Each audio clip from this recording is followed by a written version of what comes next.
स्वागत आहे मित्रांनो आपलं पुन्हा एकदा आपल्याच लाडक्या ऑल मराठी या आपल्या यूट्यूब चॅनलवर। आज आपण आहोत आदमापूर तालुका बुदरगड जिल्हा कोल्हापूर या ठिकाणी बाळूमामा संस्थान आदमापूर येथे आपण सध्या आहोत आणि सद्गुरू संत श्री बाळूमामा यांना आपण इथे नतमस्तक होणार आहोत। मित्रांनो, महाराष्ट्र, कर्नाटक आणि आंध्र प्रदेश येथील असंख्य भक्त असणारे हे आहेत आदमापूर येथील बाळूमामाच्या दर्शनाचं आज सौभाग्य लाभलं आणि तोच व्हिडिओ आज मी तुम्हाला या माध्यमातून दाखवणार।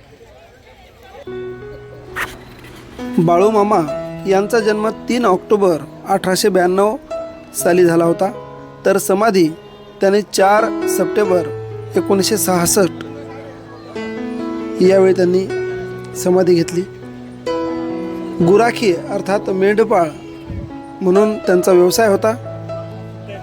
साधे जीवन जगत असताना त्यांनी लोकांना चांगल्या मार्गावर आणणे, श्रद्धा, साधेपणा आणि प्रेम यांचा संदेश दिला। महाराष्ट्रातच परंतु कर्नाटक सीमेजवळ निपाणी राधानगरी मार्गावरील हे संस्थान आहे। येथे प्रशस्त प्रमाणात मोठी पार्किंग सुविधासुद्धा आहे। मंदिर आणि संस्थान अत्यंत देखणे आहे। बाळूमामा यांना अनेक भक्त दैवी शक्ती असलेले संत मानतात आणि म्हणूनच त्यांचं प्रस्थ 3 राज्यामध्ये गेलेलं आहे। लोकांच्या अडचणी सोडवणे, त्यांना मार्गदर्शन करणे यामुळे त्यांची मोठी कीर्ती झाली। खरं तर महाराष्ट्र ही संतांची भूमी आहे आणि हे बाळूमामा देवालय आदमापूर आपण बाळूमामाचं दर्शन घेत आहोत। बाहेर आल्याच्या नंतर हा पाठीमागचा परिसर आहे, पाठीमागचं हे मंदिर आहे बाळूमामाचं। येथे प्रमुख जे यात्रा आहेत त्या अमावस्याला भरतात, अमावस्या यात्रा। दर अमावस्याला इथे मोठी गर्दी असते, काही वेळा तर लाखोंमध्ये गर्दी इथे असते। त्यानंतर भंडारा यात्रा दरवर्षी मोठ्या प्रमाणात जे आहे तो आयोजित केला जाते, हजारो लाखो भक्त सहभागी होतात। मग यात्रेदरम्यान जे आहे महाप्रसाद, कीर्तन असे धार्मिक कार्यक्रम याची रेलचेल या ठिकाणी असते। या ठिकाणी जे भाविक आहेत त्यांची हे थोडा आराम करत आहेत। बाळूमामांचा वाडा अर्थात घर, जुने वस्तू जतन केलेल्या, त्यांचे कपडे, भांडे, वापरलेल्या वस्तू ह्या सर्व आपल्याला या परिसरात एका ठिकाणी पाहायला मिळतात। आणि हा लाडू प्रसाद, येथे आपण लाडूचा प्रसाद घेऊ शकतो। महाराष्ट्रातील एक प्रमुख श्रद्धास्थान देवालय म्हणून बाळूमामा संस्थान आदमापूर यांच्याकडे पाहिल्या जाते।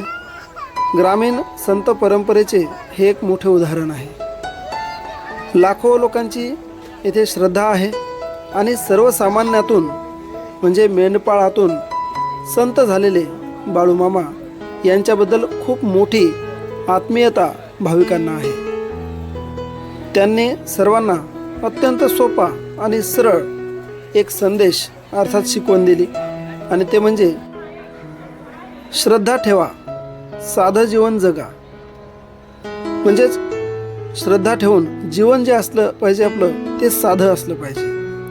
त्यांनी लोकांचे जीवन सुधारण्यासाठी व्यावहारिक मार्गदर्शनही केले आणि म्हणून संत रूपानं ते आज आपल्यामध्ये आहे। दत्तावर विश्वास, प्रेम, सेवा अर्थात साधं जीवन जगून श्रद्धा ठेवा, दत्तावर विश्वास ठेवा, प्रेम आणि सेवा याचे मार्ग तुम्ही सोडू नका, असा त्यांनी महत्त्वाचा संदेश दिला। बाळूमामा संस्थान आदमापूर हे फक्त मंदिर नाही तर एक आध्यात्मिक केंद्र आणि सांस्कृतिक परंपरा आणि लोकविश्वासाचे ठिकाण आहे।